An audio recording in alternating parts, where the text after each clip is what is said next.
Protests against Wall Street spread to a number of U.S. cities this week, including right here in the nation's capital. President Obama says the demonstrations are expressing the frustration that so many Americans feel right now about the economy, the job situation, and the fallout from the financial crisis. Democrats now are trying to harness the anger of the growing Occupy Wall Street movement that some see as the left wing's answer to the Tea Party movement. I spoke this week with Senator Bernie Sanders of Vermont.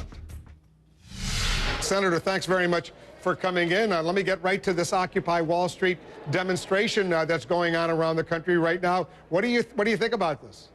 Well, I applaud them. I think the president is right. They are speaking to the real anger and frustration that millions of Americans feel at a time when the middle class is collapsing, poverty is increasing, the people on top are doing phenomenally well, and the people, Wolf, who caused this damn recession in the first place, the folks on Wall Street, because of their greed and illegal behavior, you know what their punishment has been? They're now making more money than they ever made before. So what the demonstrators are saying, there's something wrong with that picture, and they're exactly correct. Because the president at the news conference today was asked about all the Wall Street bankers in 2008, 2009. You say illegal activity. No one, as far as I know, has gone to jail, let alone even been charged with any illegal activity in causing this crisis. Do you know of anyone who's been charged with a crime?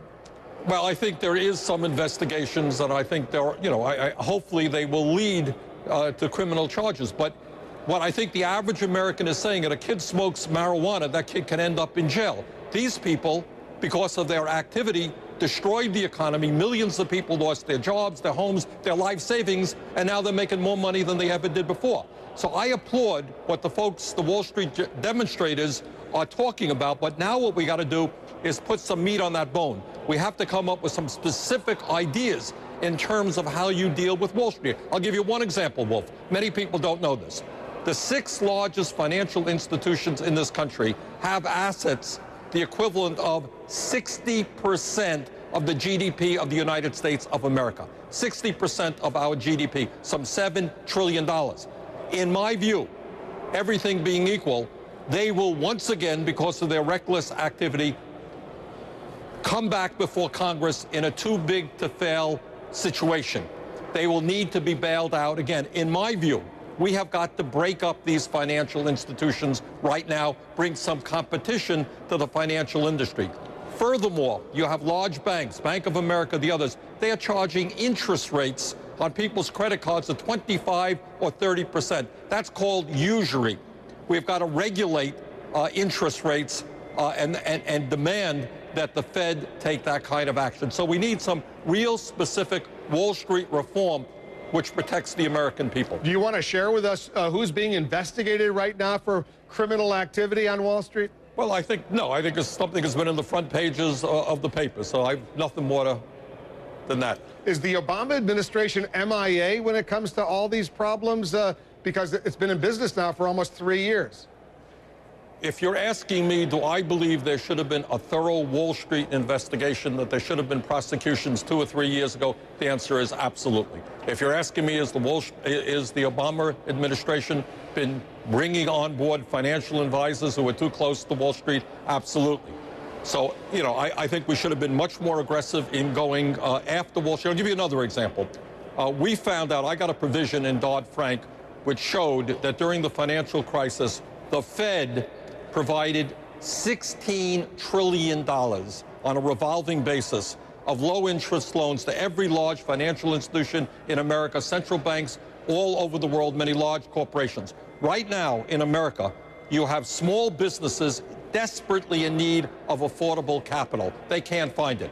Why is not the Fed responding to the needs of American small business people who want to expand, who want to grow jobs, with the same sense of urgency that they responded to Wall Street in their moment of crisis? The president's jobs bill, it's going to come up next week in the Senate. You're a senator, but a lot of people are suggesting, why is the president proposing legislation that he knows is not going to pass, not even pass, forget about the House of Representatives, but even some of your fellow Democrats, if you will, and I know you're an independent, but even some Democrats say they can't vote for the president's plan. I'm not so sure that that's the case. I think what the president has got to do, and what the media has got to do, is appreciate the urgency of the moment.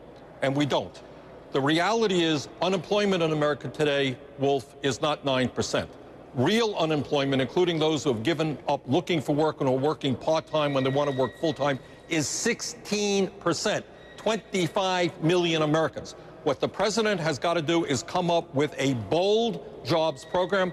I would go further than he did. I would put more emphasis on rebuilding our crumbling infrastructure, transforming our energy system. But the president has got to say to the American people, we need to create millions and millions of jobs. And if any Republican out there does not want to support job creation, you got to hold that person politically accountable. That is the issue of the moment. 16% unemployment, young people getting out of high school, getting out of college, can't find jobs, older workers seeing their wages go down. We need to rebuild this economy. I want you to listen, Senator Sanders, to Republican presidential candidate Herman Cain speaking out today. Listen to this.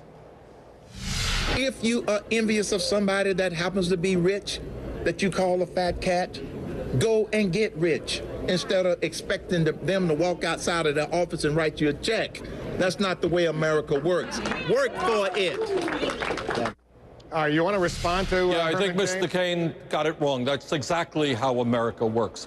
Historically, what we have said is, especially in a moment when the wealthiest people are becoming wealthier, when we have the most unequal distribution of income and wealth, what we have historically done is say yes to the wealthiest people in this country. You're going to have to pay more in taxes, and especially at this moment when the real effective tax rate for the very rich is the lowest that it has been in decades. Of course, they're going to have to contribute to help us get this economy moving and create the millions of jobs that we desperately need. One final question before I let you go. Did President Obama do the right thing in ordering the killing of an American citizen, Anwar el-Awlaki?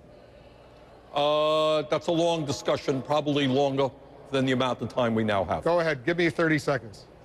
Well, the answer is that I think that when you have an American citizen killed by the United States government, it raises some real questions. On the other hand, when you have somebody who's a terrorist at war with the United States, that's the other side of the other side of that equation. Senator Sanders, thanks very much for coming in as usual. Thank you.